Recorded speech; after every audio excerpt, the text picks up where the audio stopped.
တလောကမြန်မာကပဲအမျိုးမျိုးဓာတုဆေးကျွင်းများတယ်ဆိုပြီးတော့အိန္ဒိယကနေညင်းပယ်တယ်လို့ကြားရပါတယ်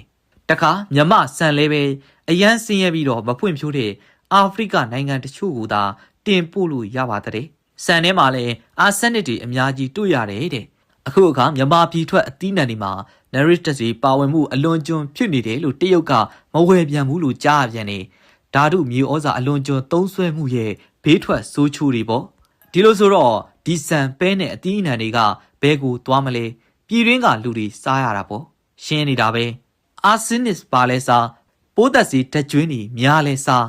နိုက်ထရစ်တွေများလဲစားပြီးရင်ဆေးလိပ်ဆေးရွက်ကြီးတွေမစားမတောက်လဲ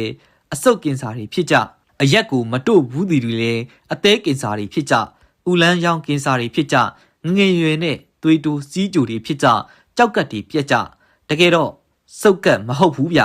စင်းရဲခြင်းနဲ့အတိမကြွယ်ခြင်းကလူရဲ့တက်တန်းကိုတိုးစေတာယောဂဗျာတွေကိုလက်ရခေါ်နေတာ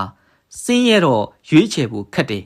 အတိနဲတယ်အတိပညာဖြန့်ဝေမှုအားနေတာကြောင့်မလို့မလုံသင့်မှန်းမတိသူတွေကလည်းလှုပ်တယ်မစားသင့်မှန်းမတိသူတွေကလည်းစားတယ်ဒီလိုမျိုးနဲ့ကမ္ဘာအောက်ခြေလူဒန်းစားဖြစ်တဲ့နိုင်ငံသားတွေမသေးသင့်မီသေခဲ့ကြရတယ်မနာသင့်မီနာကြတယ်လူစွမ်းအင်အရင်းမြစ်တွေဒါနဲ့တင်နှိပ်ပါသွားကြရပြန်တယ်ရှိပါသေးတယ်ကျမ်းမာရေးအသိပညာနှိပ်ပါမှုကြောင့်ရေစင်ရဲနွမ်းပါမှုကြောင့်ရေ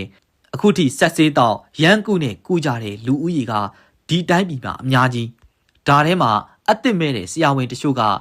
ဘာလာပါဝါဖူးပိတ်ကေလာတွေကိုကောက်ထိုးပေးလိုက်ပြီးတော့ပတ်စံတဲ့ယူနေကြတဲ့သူတွေကလည်းရှိသေးတယ်ကြက်ကြပြီပေါ့ကြောက်ကတ်တီ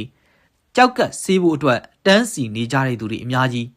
FDA ကအလုတ်လုံးမလုတ်တော့မသိဘူးငရုတ်သီးမုံကြောင့်အသေးကင်ဆာသမားတွေလည်းတပုံတပင်စိုးစေးတွေကြောင့်ဥမကြီးကင်ဆာသမားတွေကလည်းတပုံတပင်တကယ်တော့ရေးလို့သာရေးနေရတာပါဟောရင်သာပြန်လွန်တော်မူရမယ်သဘောဘသူရှောင်နိုင်မလဲလက်တဆုပ်စာလူရှမ်းသာတချို့ရှောင်နိုင်ပါလိမ့်မယ်သူတို့ရွေးချယ်နိုင်လို့လေ